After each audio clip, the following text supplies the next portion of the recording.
Okay, we are into April, and the class is going to end at the end of April, take a break for the summer, start up again in September. My plan, we'll see how well this works, is to post, what shall I call them? PowerPoints with commentary, with my voice over, on various topics during that break. So I will send out an email to this class. I will post on my YouTube channel. I'll put on my blog, so whichever way you find me, and perhaps they will even post them on the stake website. I am not sure. We still will need to work that out. But that's where we'll find the ones that I promised earlier this year that haven't been done yet. It's been a busy month. Yeah. So we were just talking about the Ken Burns film, the last two nights on PBS on Benjamin Franklin. And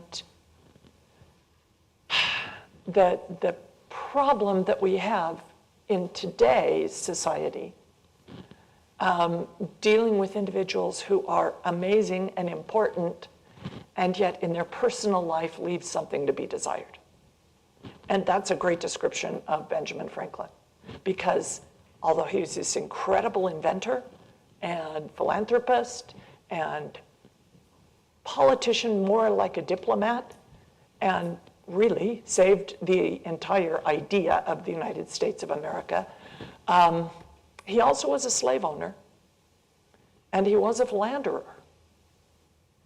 And it becomes difficult for us in our society to judge people by the standard of their society, which we don't recognize. That also, and obviously, that's something we're dealing with in the entire book of Genesis. Almost every one of these patriarchs and some of the matriarchs have character traits that are less than endearing, to say the least. You know, they're trying to kill their brother, they have numerous wives, and they're fooling people, and major things. We also have a problem for about half of the population, and this I've written in green over here, and that is that the Bible, certainly the book of Genesis, but almost the Bible as a whole, maybe with the exception of the book of Ruth, the entire book does not pass the Bechdel-Wallace test. Now, we often speak of that, the Bechdel test. It's, does a movie or a book fit some qualifications? Does it have two named female characters? Do those female characters have a conversation with each other? And the third test is there conversation about something other than a man? And 50% or more of the movies made in America do not pass that test. And the Bible, other than maybe Ruth, where you have Ruth and Naomi talking to each other, that may be the only conversation between two women in the entire Bible that is not about a man. And that is upsetting to some women in our culture, because they do not see themselves represented very well in this book. But again, it's because it's from a different culture thousands of years ago, when standards were different. One book may have been written by a woman, and that's Song of Songs, which doesn't make it in to Come Follow Me. We're not reading it this year. Now, I'm reading it. I wrote a commentary on it, but it's a difficult text. So these are problems that we have. Of 3,000 characters in the Bible, 200 are women. We have Ruth and Naomi who talk to each other, but it's often about Boaz or the baby that Ruth has. Mary and Elizabeth talk to each other, but the entire conversation is about their sons. Anna at the temple talks to Mary, but their entire conversation is about the baby Jesus. Mary and Mary Magdalene and Salome speak to each other at the tomb, but their conversation is about Jesus. And that fits because the whole book of the New Testament is about Jesus. But virtually every woman in this book is depicted only in the context of their relationship, usually a sexual one, with their husband or some other man, or childbearing. Occasionally we'll get someone like Deborah, who leads an army to war and is a prophet. But it starts off by telling us she's a mother. So that's her first definition, is as a mother. In a way, then, the kinds of people that we are used to seeing and knowing and being don't show up very often in here. It's as if we're in exile. Pharaoh's advisors can't interpret his dream in the story, and so they turn to an outsider, which is Joseph. And I think that they turn to an outsider because he isn't afraid to speak truth to power. I mean, he's living in prison already. How much worse could it get? It might get better. But I wonder if one of the things that women can do now is to be more like Joseph and show the courage to step up and speak and talk about something other than their husbands or their kids. Now, I realize, and certainly in my own life, those are the most important things in my life. And so it's the fallback. I'm going to tell you what my kids are doing. But to be here as someone interpreting the Bible, this is unusual. Certainly through the last 2,000 years of biblical interpretation, and sadly still in our church today. And so it becomes important, I believe, for outsiders, the people who aren't depicted in the book, to talk about what the book is saying to them and how they read it. Because my experience is that women read the text differently, and they may interpret the dreams differently, and that their voice needs to be heard. And I think that is why the First Presidency called an entire group of women as advisors in Europe. It's a position we don't have anywhere else in the world. But there are women from 6 or 7 different countries who are there to advise the president of the Europe area. Because in their countries, in their society, that's normative. What does that say that we don't have that here in the US? And they certainly don't have it in Africa. They have trouble getting women to accept callings to teach in Africa because it's just not done in some of their cultures. So I hope that this text helps us to say, not necessarily which of the brothers am I like in the story of Joseph and Judah and the other 10 brothers and Benjamin and so forth, and what we've been doing is we talk about a man had 2 sons, and this is still the theme, right? The 10 are all combined together in one, and the other son is Joseph. A man has 2 sons. Okay, there's 12, but we're only going to talk about Joseph and the others as a group almost. So that theme is still following through. But we've only had a man have 1 daughter thus far, and that was Dinah, and we talked about how her voice was not heard last week. Nobody asked her opinion.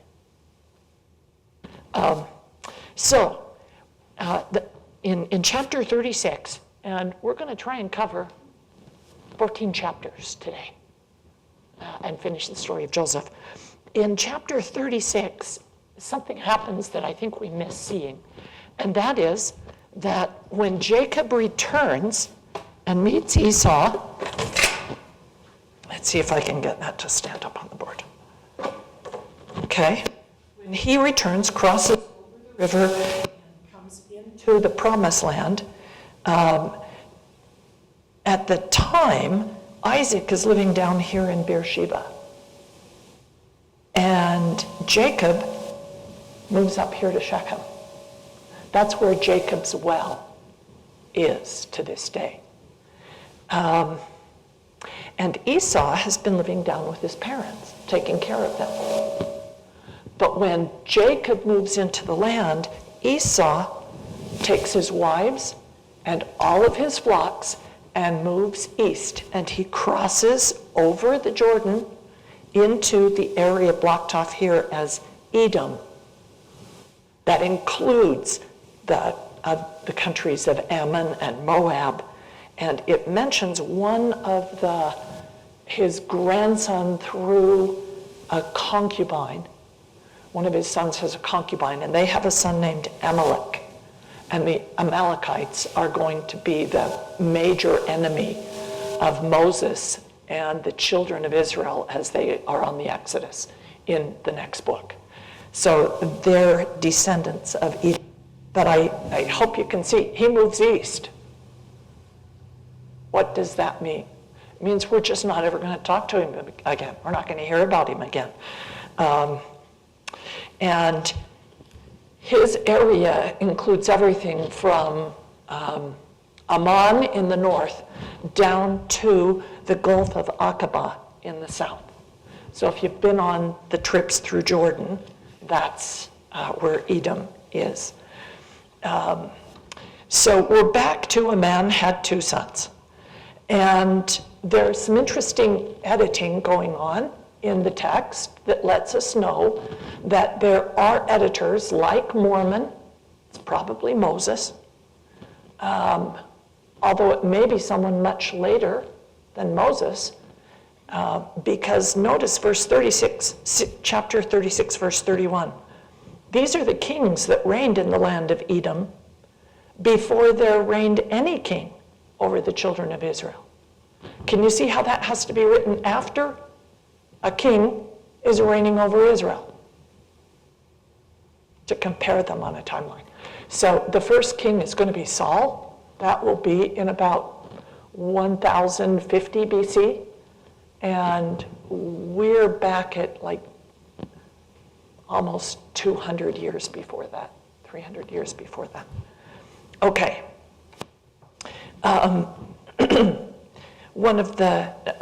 First thing I wanted to mention on the board here, well, maybe not first, but certainly one of the first, is 4 different terms.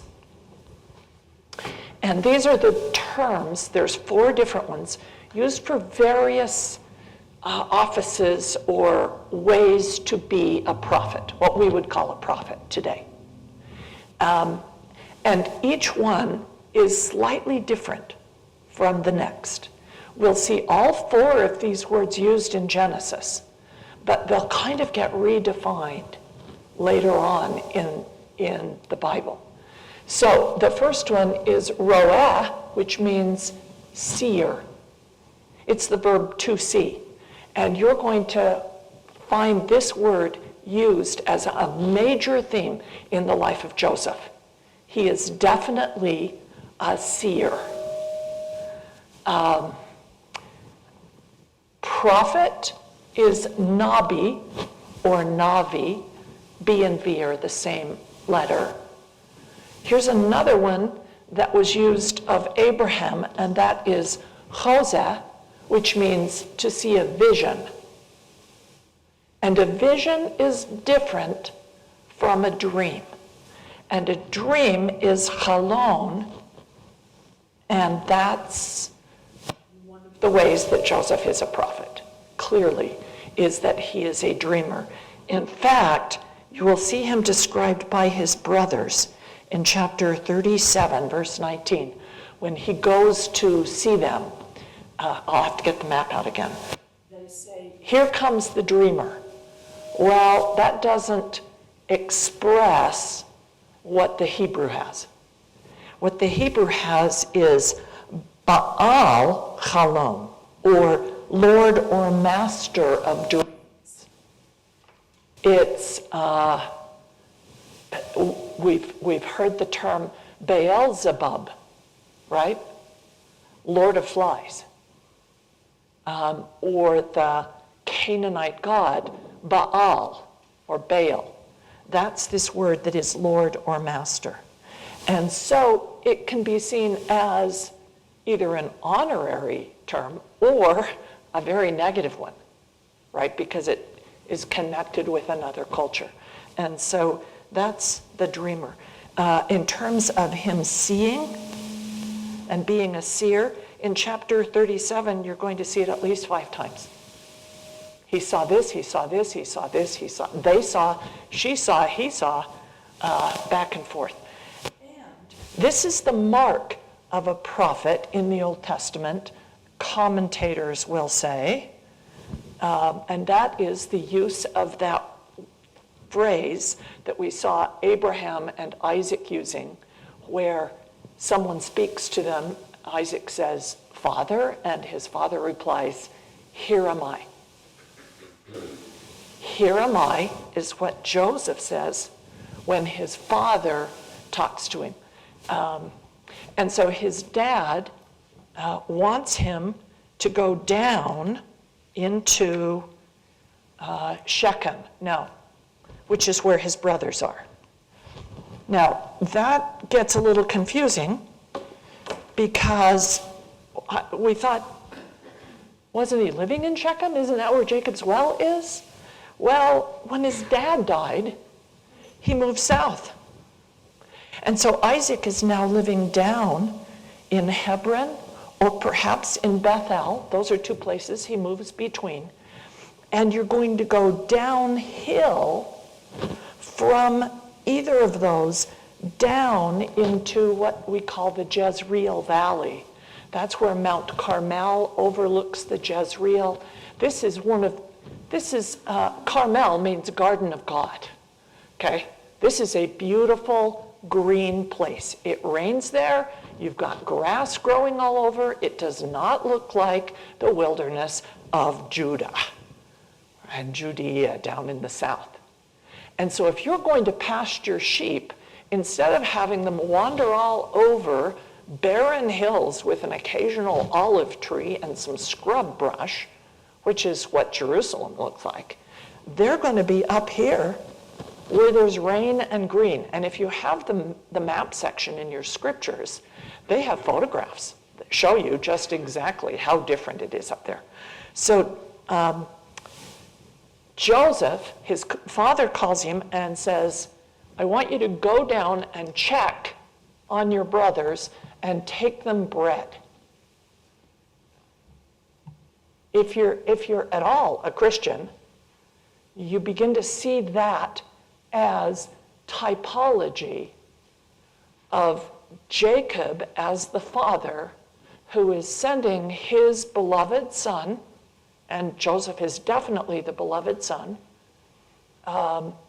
down to check on his brothers and feed them the bread of life.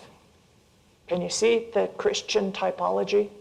This is going to go through the entire book that commentators, Christian commentators, will see Joseph as a type of Christ in the places he goes, in the things he does, in how he will save his family. And that really begins with the Father giving him the coat of many colors to distinguish him from everybody else.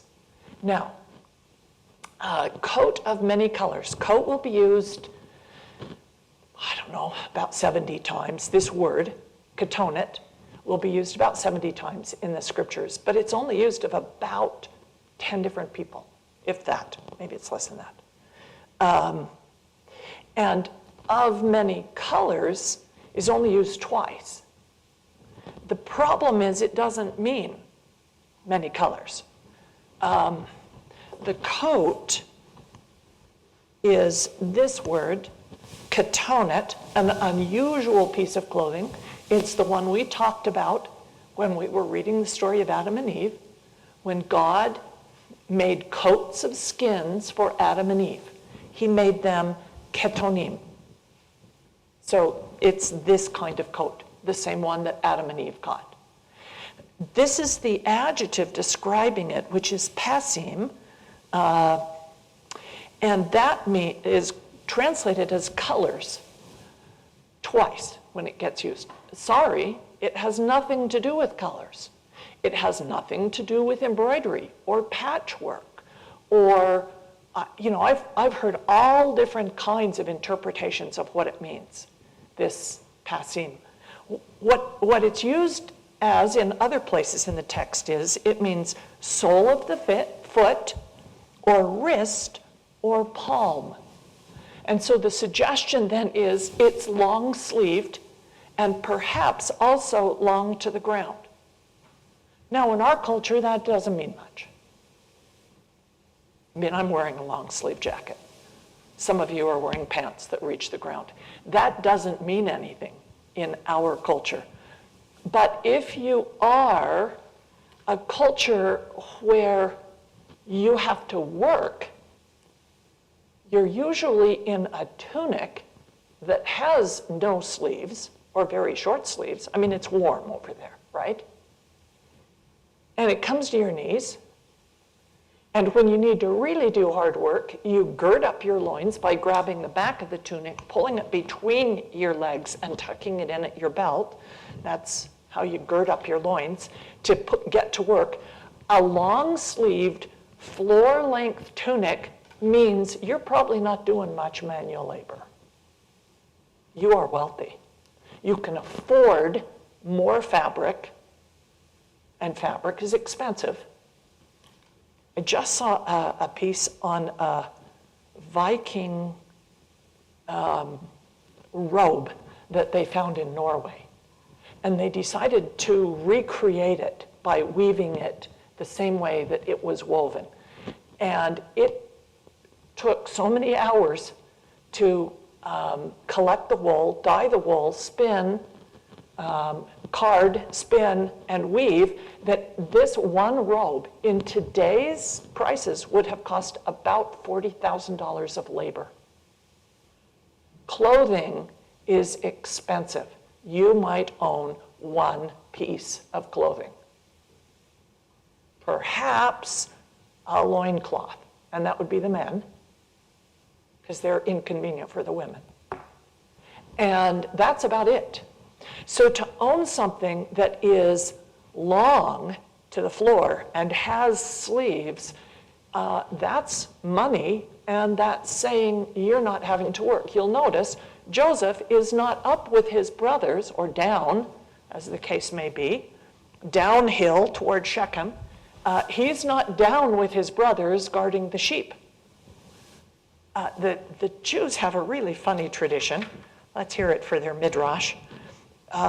This is one midrash on Joseph. The 10 brothers spent their days in the meadows and mountains of Canaan, advancing their father's successful sheep industry. Benjamin is too young yet to join them. Joseph, on the other hand, is spending year after year absorbed in his father's teachings, in his library. His father Jacob had amassed a great wealth of knowledge, studying at the ancient academy of Shem and Eber in Jerusalem. Now, I don't know if you remember, but there was a midrash about why does Abraham take his son Isaac to Salem? What excuse does he give for taking him to Salem in an imaginary conversation with Sarah? Because he doesn't have a conversation with Sarah. He doesn't say anything in the text to Sarah about what he's about to do. And the made-up story is he's taking him to study with Shem, who is Melchizedek, at the yeshiva, the rabbinical school, where they're learning to read the Talmud. Now, do you notice a slight problem with timeline here? The Talmud won't be written until AD, right? That's after the death of Christ, after the New Testament, after rabbinical Judaism begins. And so you kind of have to let go of timelines. In fact, there are major discussions between two Talmudic scholars. One is Rashi, and the other is Nachmanides, and I've mentioned both of those before. And they'll have a discussion about whether anything in the Bible is in chronological order. One will say, yes, it's all chronological, even when we find problems like this comment about,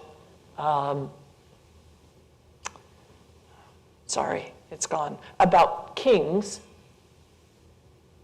way back at the time of Jacob, when there won't be a king until Saul.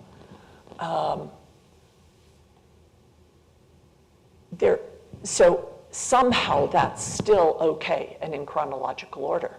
And yet others will say there is no timeline.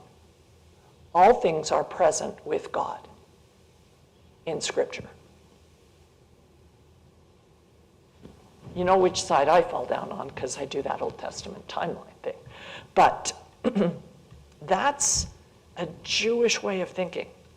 So you've got Jacob studying at the yeshiva and was privy to all the mystical secrets that get handed down from Joseph is studying, privy to all the mystical secrets handed down from generation to generation, from Adam to Noah to Enoch, then Noah, then Shem, then it gets passed on to Joseph.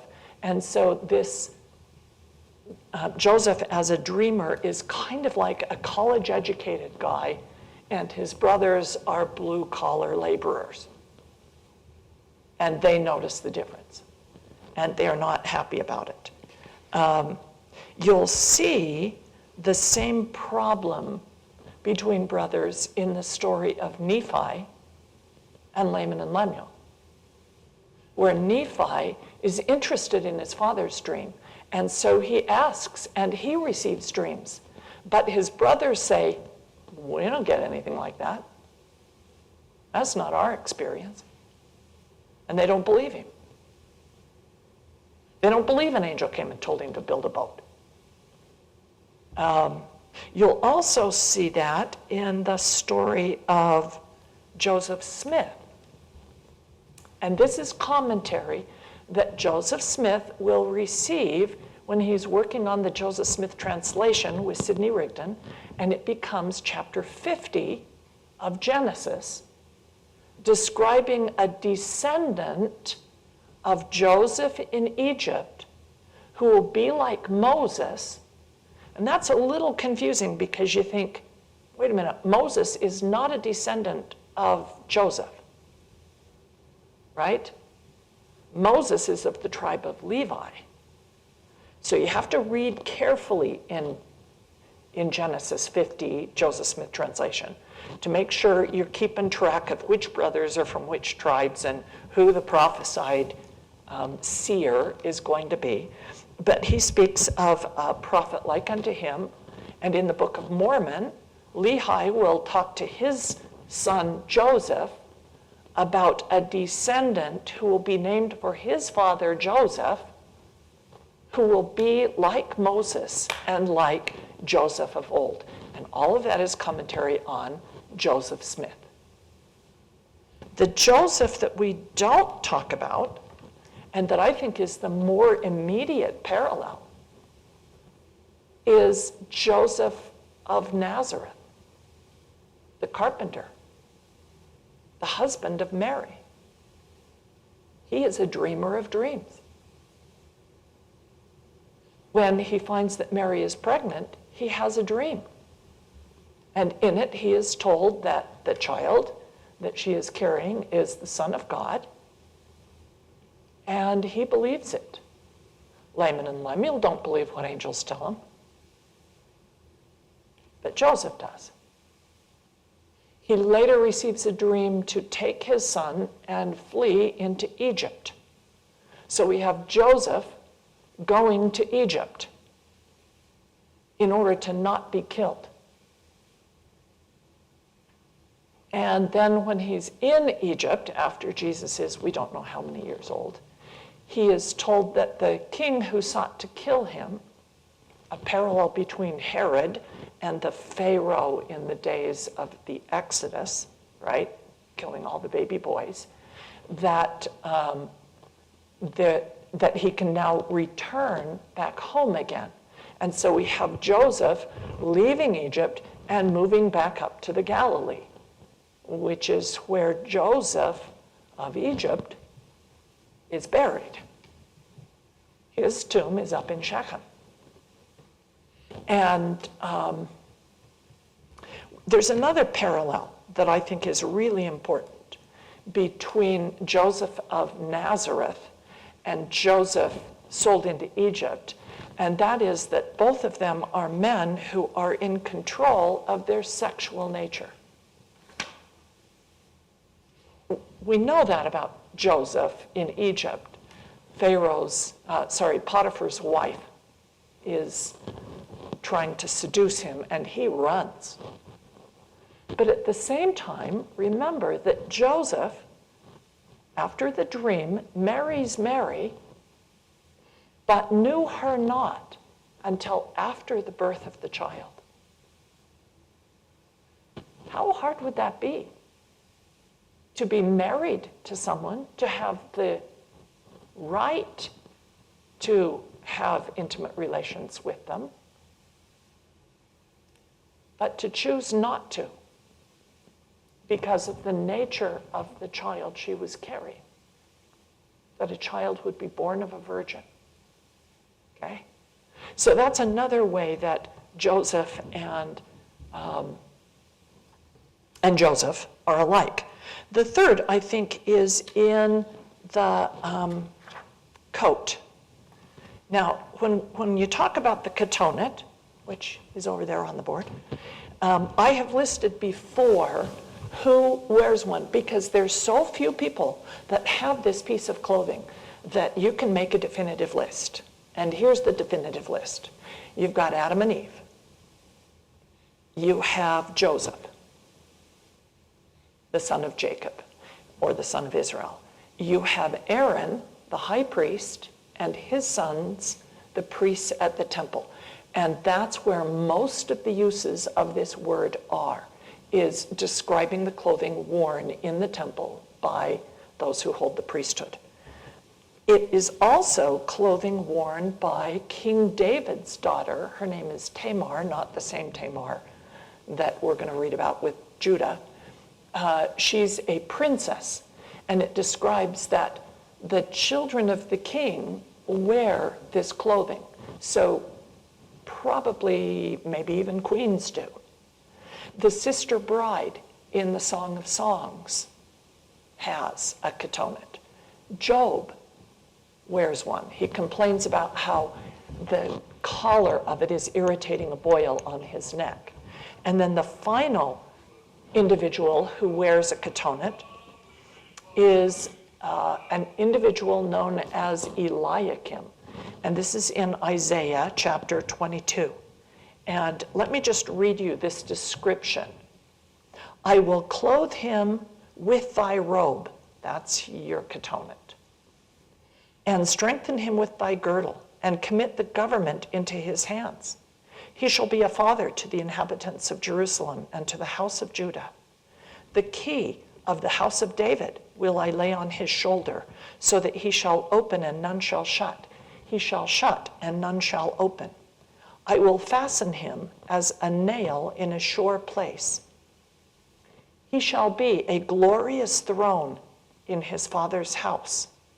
They will hang upon him all the glory of his father's house, the offspring and the issue, meaning he is the one through whom his father has sons and daughters.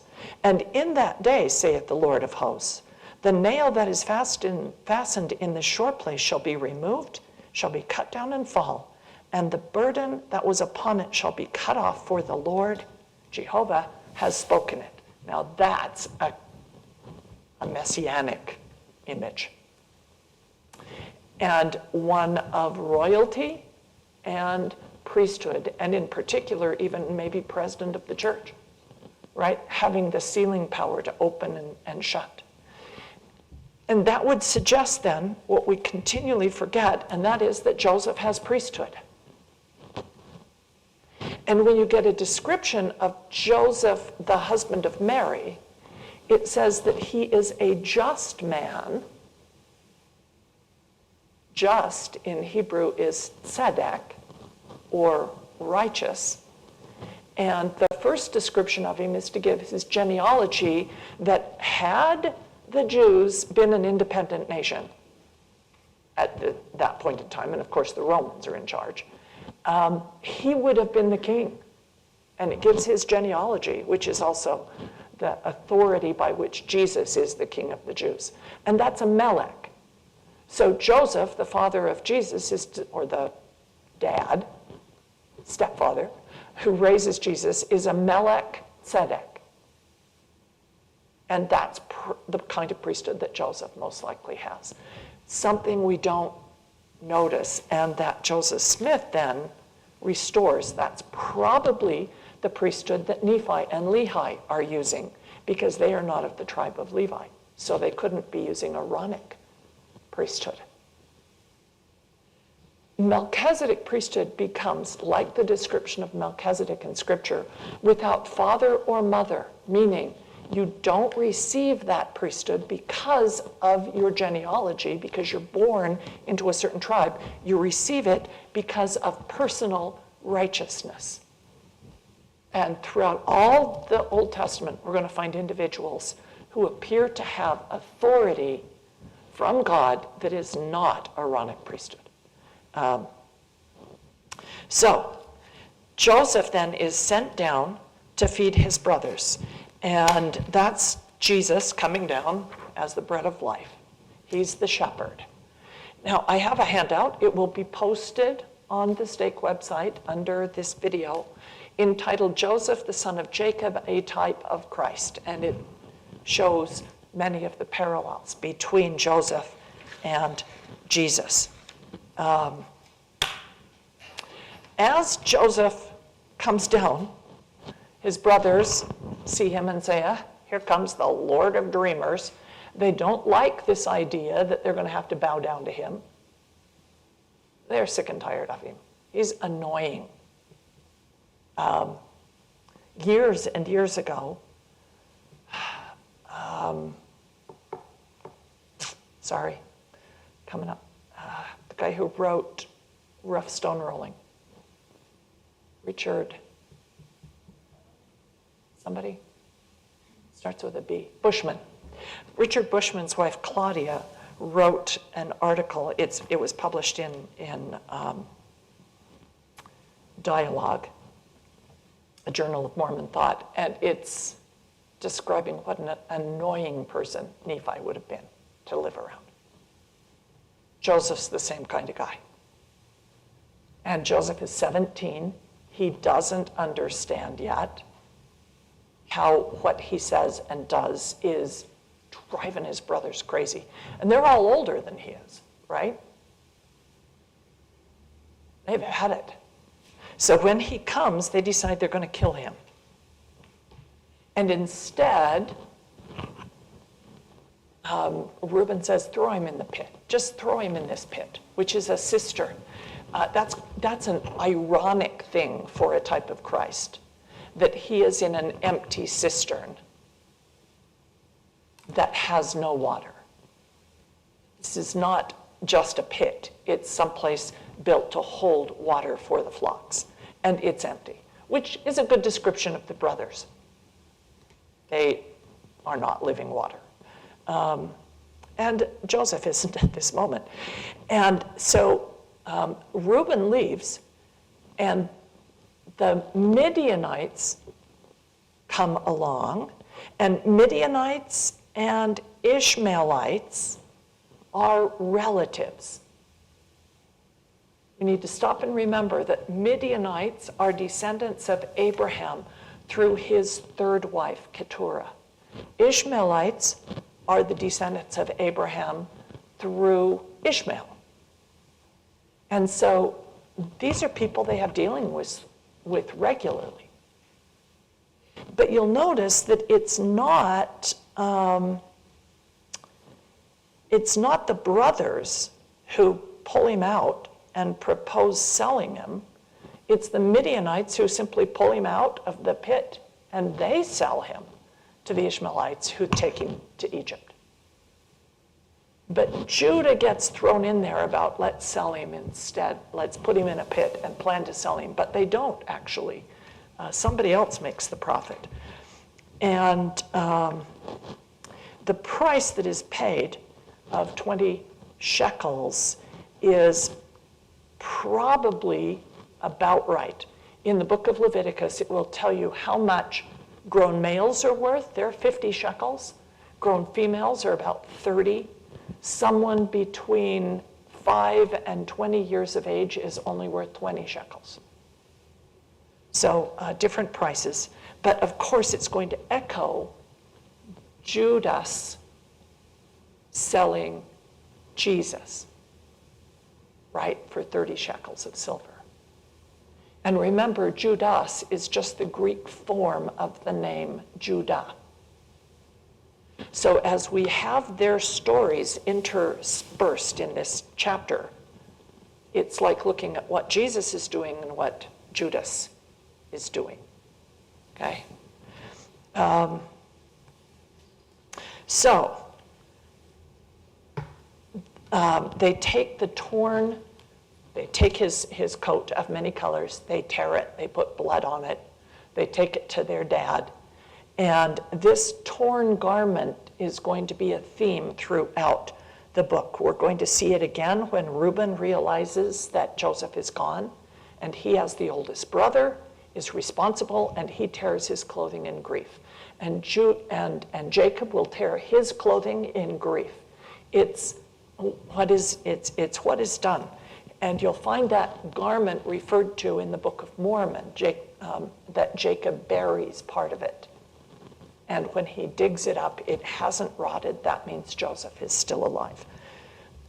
So, just as Joseph was saved from being murdered in the desert, so he is saved from being murdered because of his turning away from Potiphar's wife. I needed to mention, while we were talking about clothing, this book, edited by Donald Parry, is he still in our stake? Is he in the other stake now? Anyway, lives here in Salem. He was the editor of this, Temples of the Ancient World. This entire book, all 750 pages, is available free online as a PDF if you search for it. Just put in Temples of the Ancient World, Donald Parry, and it'll bring up the entire 750-page PDF. 2 chapters are on a topic that I think relates well with Joseph. One is by John Tvedtnes, Priestly Clothing in Bible Times, and it has illustrations in it. And the other one, the next chapter, chapter 24, is The Garment of Adam in Jewish, Muslim, and Christian Tradition by Stephen D. Ricks. Stephen Ricks' wife, Shirley, is Nibley's editor. And so Stephen Ricks worked directly with Nibley for decades.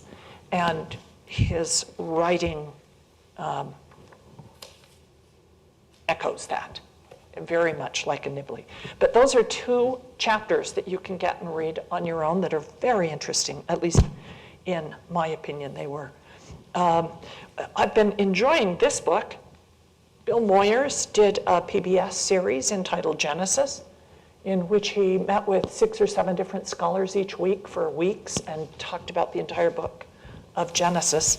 And they make some interesting comments about the story of Joseph. And I wanted to share a couple of those comments with you. Page 337. At the time that Joseph is tempted by Potiphar's wife. Some will say, look, they don't have the 10 Commandments yet. There isn't a commandment that you can't be having intercourse with someone else. And yet, almost every person I know would say, but having intercourse with someone else's wife just is wrong. Or someone you're not married to. There's something about that that is just wrong. Now, the rabbis will explain the whole situation by pointing out this word, let's see, right here. The description of Potiphar as an officer in Pharaoh's court is not a very accurate translation. Saris means eunuch, and it usually means literally a eunuch. This is someone who has been emasculated in order that they might be trusted around women. And so that's who's put in charge of a harem, for example, in ancient times. So the rabbis will say, well, it's easier to understand why Potiphar's wife is interested in Joseph. If her own husband is a eunuch, and in her culture, you need to have children, and you want to have intimacy, and Joseph is the brightest, best-looking person around. The same phrase is used to describe Joseph as the scriptures used to describe his mother Rachel, as being beautiful and fair to look upon. And so we can better understand why Potiphar's wife might be making the choice that she is. So you end up with 3 people who are chaste. One probably didn't choose it. It was chosen for him in his youth. One who is forced to be chaste because she's married to someone who can't be intimate. And the third is Joseph, who chooses to be chaste. That's an interesting issue. There's something beautiful going on here, says one of the people. It's Joseph's developing sense of common humanity. He's growing up. He's loyal to an Egyptian who is his owner. He could have said, I'm being oppressed. I'm going to rip this guy off. If not with his wife, then maybe take his money. But Joseph reaches a kind of maturity and looks across at the humanity of Potiphar, who has power over him, and says, I can't do that to him. He's a human being. He's someone I owe something to. I have this position that he's given me. He trusts me. And it is beyond just this position of power, the trust that Potiphar is giving me. I think it's a beautiful human maturing thing. There's a developing of a conscience in Joseph. And that's something that we really don't see given enough attention throughout the biblical text. we tend to just see cardboard characters. But we see enough of Joseph and his brothers to watch them change over time. And that's a central piece of this story, is how the brothers change. Now, ironically, Jacob doesn't. You really don't see Jacob change. Jacob, when he came into the promised land in our class last week, took the sons of the concubines and his concubines and puts them at the front, where if Esau's going to kill anybody, they're the expendable ensigns, right? With the red shirts from Star Trek, for those of you who know the reference. He does it again here, in that when they bring back the coat, he says, I am bereft. I have only one son now. Hello, Dad? There's 11 of us left. But it's like those other 10 just don't matter. It's only the sons of Rachel that Jacob seems to care about. But you will see the change in others, in Joseph, and of course in Judah and Reuben and others. We get an intermission here, and with Potiphar's wife having grabbed his clothing, and Joseph getting thrown into prison. By the way, the word bos, that he's thrown into the pit, is exactly the same word as the cistern out in the desert. So the dungeon is exactly like the pit. He's back where he started. And he's still a slave. But he's getting older. He's maturing a bit. Meanwhile, chapter 38 is going to tell us the story of how Judah is reacting back home when he's confronted with some temptation. Now, Judah doesn't start out well in this story. He follows in the footsteps of Esau by marrying local Canaanite woman outside of the covenant. Even after his dad went all that way over to Haran to get a wife, Judah just marries a local girl and has 3 sons. His wife, so he has the 3 sons. He contracts with a Canaanite family to get a wife for his oldest son, And we don't know what happens to but it says he makes God angry and God kills him. Dies an early death, leaving Tamar with having had no children. Now, we'll later in the book of Leviticus get a description of levirate marriage, which is that if a man dies having had no issue, his widow is to be taken as a wife by his brother. And the brother will beget children with her that are considered to be the children of the now dead brother, so that his name doesn't disappear. And they will inherit what their father had originally owned. Well, now, Judah takes Er's wife, Tamar, and gives her to his second son, Onan. Now, here's the problem. Onan is a second son. He knows that his older brother, since there's 3 brothers, got half of the stuff, half of the inheritance. And if he begets sons for they will inherit that half of dad's stuff. And Onan doesn't want to lose out on half of the stuff and only get a quarter. So he's willing to marry and have intercourse with Tamar, but he is not willing to beget children, and so he withdraws early. And his name will become a term for that act. In other words, he is willing to have the passion and gratification, but none of the responsibility of raising children with her.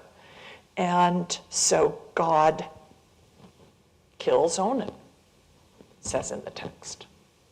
That leaves only the youngest brother, who is too young to marry. So Judah sends Tamar back to her parents. That is totally unacceptable by the contract of marriage. She has the right to a husband, she has the right to children, she has the right to financial support, and she certainly has the right to not be embarrassed by being sent back home, like she'd done something wrong. So, in the meantime, Judah's wife dies, and Judah goes through the period of mourning. And as soon as that period of mourning is over, he heads up with his friends to shear sheep. And there's parties going on. And Tamar hears that he's coming to the town that she's in. So she veils herself, much like Leah veiled herself the wedding night, so that Jacob didn't know who he was with. You see the parallel there? Veiling is very often associated with marriage in the Old Testament. Rebecca veils herself when she sees Isaac. So this is a marriage intimacy moment. So Tamar veils herself. He thinks she's, and the term in the Bible is kadeshot, which means, how to describe this? Holy prostitutes in a Canaanite religion. There was the belief that if you had intercourse with someone at one of the temples of the gods of Egypt or Canaan, that would increase your fertility. And it probably works in the sense that if a woman has a husband who is infertile and she has intercourse with a male at the temple, she might conceive.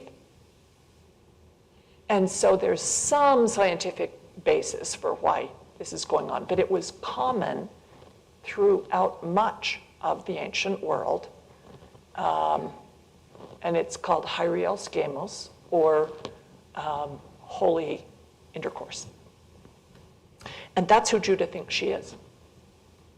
So he says, I don't have money to pay you. And she says, well, then give me your signet. That's a little roll of clay. I'm sure you've seen them at museums that has an imprint so that when you roll that across wax or clay, it leaves an image. It's like a sealing ring, right? And then the cord that signet is tied on, and then your staff, which has your name carved on the wood, so that when you redeem these items by paying me a goat, you can have these back. That's like he gives her his Visa card, essentially, with his name on it. He goes home, and 3 months later, he finds out that his daughter-in-law is pregnant. And that has taken away his honor. Remember how last week was all about the honor of the brothers? Dina's opinion didn't matter. Again, the woman's experience doesn't matter here. It's the man's honor that has been lost. And so he hauls her into court, and she, of course, brings out his signet, the cord, and his staff, and he says, she has been more righteous than I. I failed to keep the terms of the covenant of marriage that I made with her for my sons. And so he takes her home. He never knows her again, but she has twin sons. Now, how many twins have been born so far? And again, you have the struggling of twins. One puts his hand out and then it's drawn back in. And doctors will say that when you have a breech birth, it's often with a breech birth, sometimes you'll get one leg and one arm that come out, and a skilled midwife would very carefully tuck those back inside and try to either get 2 feet or turn the child to get it head first, which is the safest way to be born. And so that's what this midwife is doing. But she tied a red cord around the wrist because that part of the baby was born first. That's the firstborn. And of course, then we get the 2 sons, one of whom will replace the other. The younger son is the one who inherits the birthright. Now, Judah had just lost 2 sons, and now he has 2 sons through Tamar to replace them.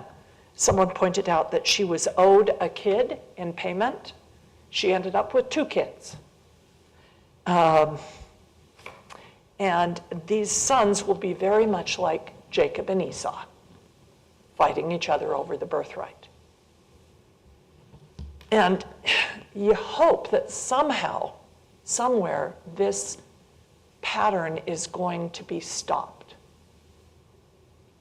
of the fighting over the inheritance. I find that even among people I know, that still continues to be something that destroys families, of fighting over the inheritance.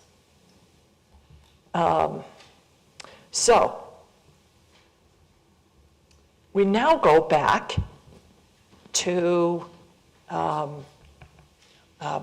Joseph in prison, and it is there, because he was chaste and Judah was not, so he has the same experience that he had with Potiphar. He impresses the people in charge with his abilities to organize. And so the guy who's running the jail puts him in charge and is thrilled to have him. We'll find that the terms we use of butler, right? This is the word in the Hebrew, miskach, and it comes from the verb that means to drink. And so instead of this being a butler who's answering the door, the butler is actually the cupbearer to Pharaoh. We'll see in the book of Nehemiah. Yeah, in the book of Nehemiah. He's the cupbearer to the emperor back in Persia. And the cupbearer means the guy who's testing your wine before you drink it. This is your most trusted servant. And the other guy that you have to be real careful of is the baker who's making your food. And so they would have the person who does the cooking actually eat some of it in front of the king to prove he hasn't poisoned it. My guess is that this is something that Zelensky is a little concerned about right now, because we know that using poison to remove enemies is something Putin has done before and probably will do again. And it's as old as the hills. And whatever it was these two did, and when it says they offended Pharaoh, the term used there is sin. When Joseph says, how can I do this great sin against God? That's the same word used of the butler and baker. Now, what we miss because of that bad translation of butler is that this is bread and wine and sin. And thus somehow maybe connected with temple or sacrament. So he tells them the meanings of their dreams, which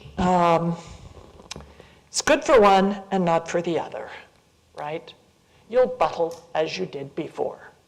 But the baker, the birds come down and eat the bread, and therefore his will be the carcass laying on the ground. And it's years later that the butler, when Pharaoh has dreams, remembers, oh, that guy in prison. I was supposed to bring him to the attention of Pharaoh and get him out of prison. Well, now's a good time to do it. And so the butler tells Pharaoh that there's someone who can interpret his dreams. Now, why couldn't Pharaoh's people interpret the dreams? When we read it, that these skinny cows are eating the fat cows, and then the skinny ears of corn are eating the fat ears of corn, and that this is describing a coming famine, we all go, oh, sure. But I'm not sure that his men would want to say, your kingdom is going to be threatened. They want to give him good news. These are his advisors, and they want to say what the king wants to hear. And so that's where I mentioned that maybe Joseph, as an outsider, can tell him the truth, which is, you've got a problem coming, and you need to hire somebody to deal with this problem. And of course, he's describing his own job description, right? And he's clearly the guy to do this. Now, when it talks about ears of corn, this is a word you've heard before, but not in this context. This is the word sibboleth or shibboleth. Depending on where you live, you have a different pronunciation. That continued to be true in Europe among the Jews. The northern Ashkenazic Jews pronounced this letter, the shin, as an SH, and the tav at the end as a TH, so much softer pronunciation, whereas the Jews down in Spain, the Sephardic Jews, this is an S and that's a T. So you have sibboleth or shibboleth. And we can tell where you're from by how you pronounce that word, and that's the ear of corn. Interestingly, even though the majority of the Jews settling in Israel when it was first founded, many of them were from Northern Europe, they chose the Southern European pronunciation, and that's the one that is in modern Hebrew today. So it says ears. It also is translated as rivers, strings. You can just see the rows of the grains, but it is not corn, right? Corn, or maize, is an American food. And it's only after Columbus that potatoes and tomatoes and squash and corn are taken over and become a part of the European or Mediterranean diet. So what we want to see here is barley or wheat. The Old English term kern, K-E-R-N, means grain, like kernel, right? And that gets translated into modern English as corn, even though it really means just grain. Now, when Joseph tells Pharaoh the meaning of his dream, he says, God gave you this message. The word there is, of course, Elohim. What did that mean to Pharaoh? It certainly didn't mean the Most High God of Joseph. And so he's using a very generic language so that Pharaoh will see his own God as the source of this dream, rather than my God has taught you this. I think that was a really wise move. It also suggests a development of the idea that there is a one universal God. The idea that the Jews, the Israelites, in believing in only one God, it's the God of everybody. And that is the new concept. Up until this time, every civilization, every city has its own gods, its own Elohim. And this is kind of introducing the idea from Joseph that there's only one God. And no matter what you might call him, it's the God I worship. And that's who's helping you and who is helping me save my family. But he also saves all of Egypt. And I think we forget that Elohim, this universal God, loves his other children as well. Here's a comment on it. We should remember that Joseph saves Egypt. Egypt prospers because of Joseph's acumen and vision, his activity and energy. Remember the blessing on Abraham? It was that you would receive land and seed and that you would be a blessing. Clearly, what we're seeing is Joseph fulfilling the Abrahamic covenant by being a blessing in the lives of others. And because he blesses others, his own family will benefit from that.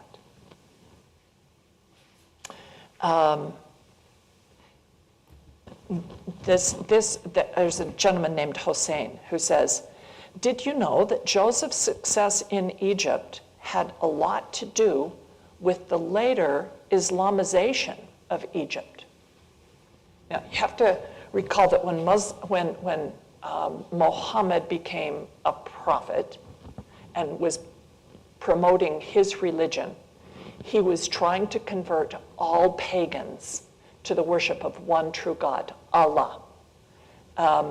And among those that the Arabs came in and conquered were Egypt. People don't pay attention to this, but Joseph is a great prophet in the religion of Islam. To this day, the Egyptians are very proud that Joseph came to Egypt and ruled there. Driving through the streets of Cairo, you will see posters with a verse of the Quran that says, this is the land to which God sent Joseph. So I think that's an interesting tie-in of how Egyptians see Joseph today. And as an emblem of how high Pharaoh placed Joseph, and to put this into kind of the context, Joseph says we need to save 1/5, a fifth part, that's 20% of everything that everyone grows needs to be put into the storehouses. Now, Egypt is a great place to have storehouses because it's so dry. Grain that was put in the storehouses, the pyramids in Egypt, can be sprouted and grown today. It hasn't rotted in, 4,000 years? So it would be a good place to be able to have storage of food. So this is a kind of a food storage thing. And he's trying to save up enough food to get through these years of the famine. 20%, and you might say, wow, that's a lot.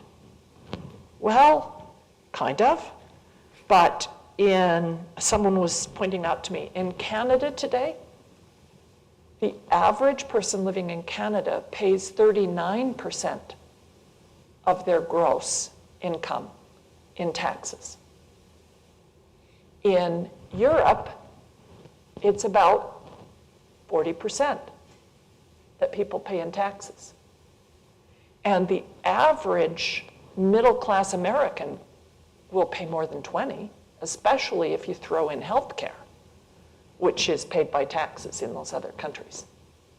So 20% is not bad. But that is the amount that was taxed from people when a war was coming.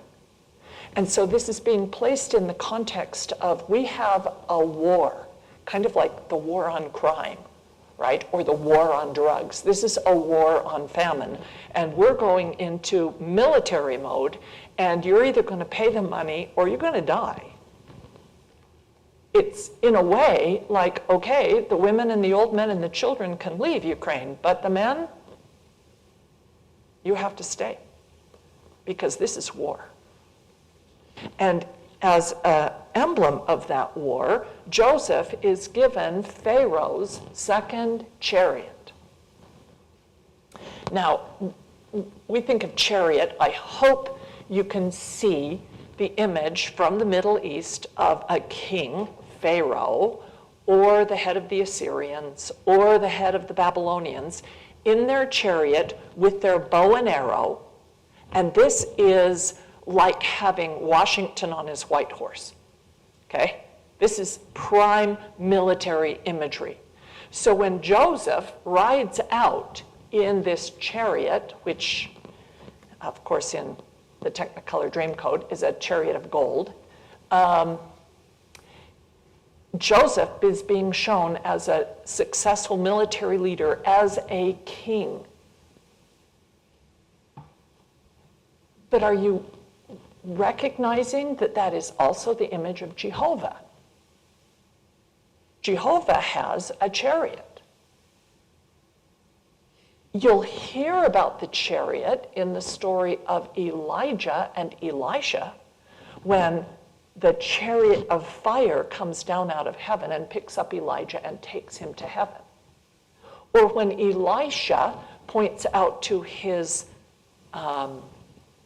servant, how are we going to get out of this city? Well, Lord, open his eyes.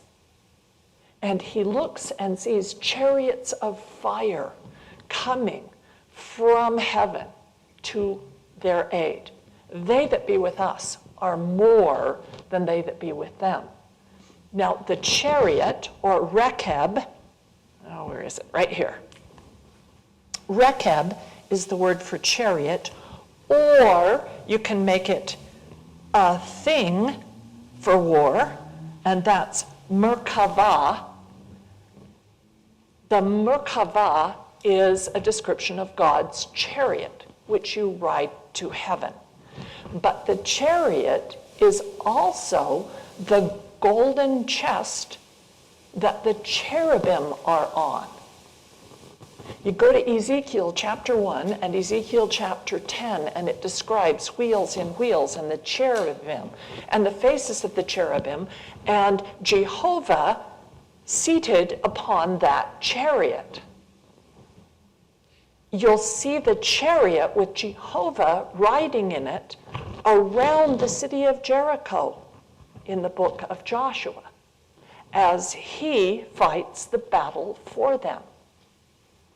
This is what your God does. This is why you hire someone to be your king, why you support the king, is he's going to ride out at the front of the forces. He's the biggest, strongest, best warrior. That's a real description of Saul. Okay? Head and shoulders taller than everybody else. David will grow up into that image. But this idea of the chariot and riding in it is, here, he's the son of God. God being Pharaoh. If you look at Greek culture, who is the son of the Most High God Zeus, who rides a golden chariot? That's Apollo, who rides across the sky every day in his chariot of gold. So Joseph has, in effect, been elevated to a semi-divine status within the country of Egypt. He is seen as the son of God, with Pharaoh being God. And that we probably don't see. He then marries Asenath. And In Nibley's book, Abraham in Egypt, on page 581 to 582, we have a whole paragraph from a book that Nibley translated called The Life of Joseph and Asenath. So it tells her background, tells her whole story, and there's a lot of discussion in ancient texts as to who this woman is that Pharaoh gives Joseph to marry.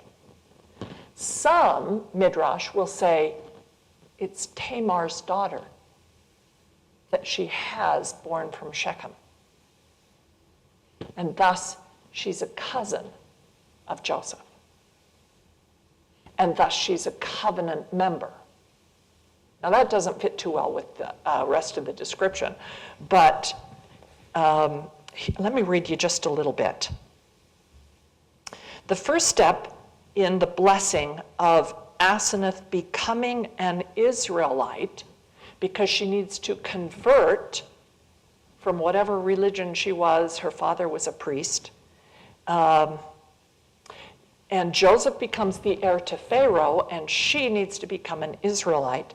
The first step was for Joseph to lay his hand upon his bride and say, Lord God, Father of Israel, who leadeth from dark to light, from error to truth, from death to life, bless this maiden, give her life, renew her through thy Holy Ghost. Now, this is imagery of and language used by Christians at baptisms of turning your back on darkness and heading toward light and then receiving the Holy Spirit. So there's this conversion. She is washed and clothed in white by an angel. He registers her new name in the book of life. From this day forward, thou art newly created, formed, given new life. You will eat the bread of life and receive the anointing oil of immortality. And so you have this conversion of Asenath to being an Israelite priestess worthy to marry Joseph. Now, why do we care? Because she's our ancestor. She's the one who has Ephraim and Manasseh, that the vast majority of the members of the church are descendants of. And if, in fact, as was probably historically true, she was an Egyptian, that's not how we see our ancestry. Because Egyptians are descendants of Ham, right? It's very possible that Ephraim and Manasseh are descendants of Ham as much as descendants of Joseph. And that's not how we want to define it for ourselves. But that may be the reality. We're going to get the blessings upon the 12 brothers from Jacob. And this is the first time that we get the 12 tribes being blessed. It will happen again in the book of Exodus when Moses blesses the 12 tribes. There's a difference in the tribes. We'll get to that in Exodus, where you have the sons of Jacob, 12 tribes, and the 12 land tribes that inherit land in the promised land at the end of the Exodus. Not the same list. Because Ephraim and Manasseh come in and take the place of Joseph and Levi, who gets no land. So, in these blessings, there's a lot of imagery. And these blessings, both in Genesis and in Exodus, were used by Arnold Freeberg when he was hired as the art director for the Ten Commandments. Any of you have the handout, the book that they gave out at the movie? Okay, Mary does. I do. My brother has one in his files.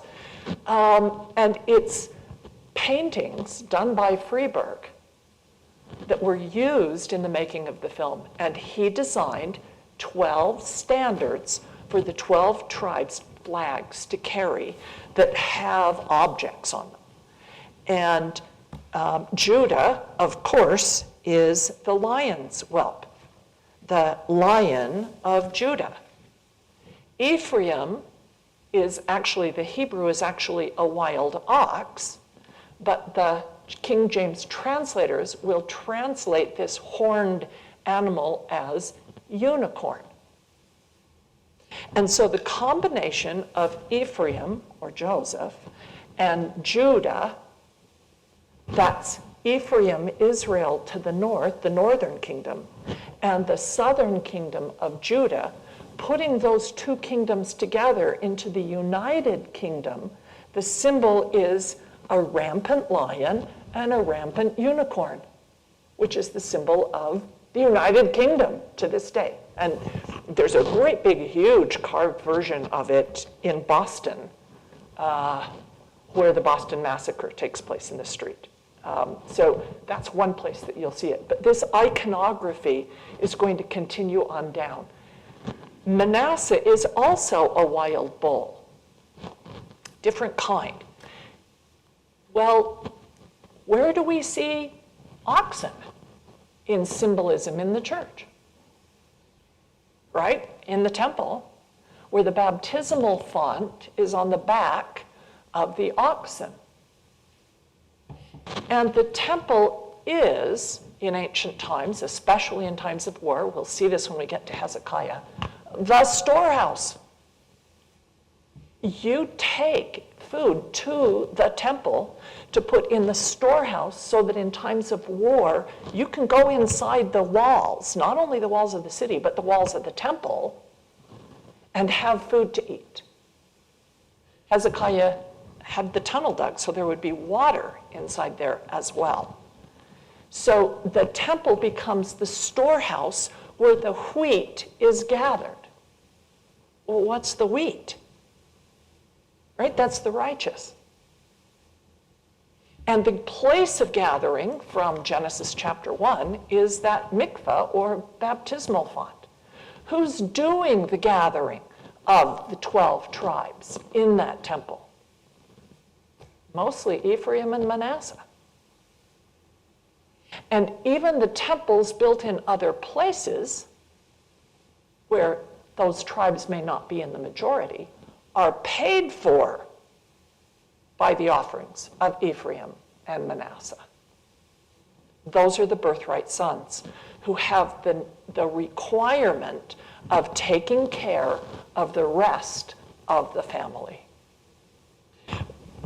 I hope that as you think about Joseph and Ephraim and Manasseh and the blessings offered to them, which are ours, we also remember our obligations to save the world. Because that's what Joseph did, right? He is, and the name that he's given by Pharaoh can be translated as Savior of the world. That what we are given is not for us to consume, but for us to use to gather Israel and to save even foreigners in times of war. It's my prayer that we will better understand what our covenant blessings obligate us to. And I leave that with you in the name of Jesus Christ, amen.